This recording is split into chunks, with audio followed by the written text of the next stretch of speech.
বাপরে বাপ, কি গরমটাই না পড়েছিল এই দিনে। মানে এত গরম পড়েছে যে কেকের ক্রিম বেশিক্ষণ বাইরে রাখাই যাচ্ছে না। একটুখানি বাইরে রাখি তো ক্রিম গলে যায়, বেশিক্ষণ ফ্রিজে রাখলে ক্রিম হার্ড হয়ে যায়। মানে কি করব আমরা বেকাররা এই টাইমে বুঝে উঠতে পারি না। তবুও কি আর করার, কাস্টমার তো হাতে টাইম কম নিয়ে আমাকে এই অর্ডারটা করেছিল।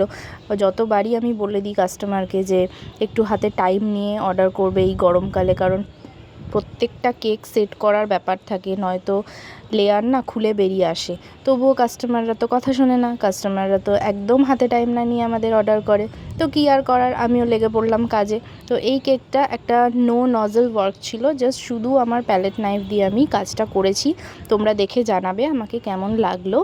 আর এটার ফুল টিউটোরিয়ালটা আমি চেষ্টা করেছি শ্যুট করার, কারণ ক্রিম এত মেল্ট হচ্ছিল, বেশিক্ষণ শ্যুট করার জন্য ক্রিম বাইরে রাখলেও গলে যাচ্ছিলো। তো যতটা পেরেছি আমি তোমাদের দেখিয়েছি ভিডিওতে। আর ফুলগুলো কেমন হয়েছে আমাকে জানিও। আশা করছি এরকম ধরনের কাজ তোমাদের খুবই ভালো লাগছে।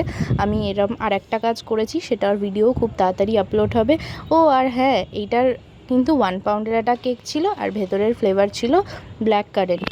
একে তো গরমের মধ্যে এত আর্জেন্টলি কাস্টমার কেকটা অর্ডার করে, তারপরে এই কেকটা নাকি সে 2 ঘন্টা বাইরে নিয়ে ঘুরেছে। তাহলে বুঝতে পারছো তো এই কেকটার হাল কী হয়েছিল।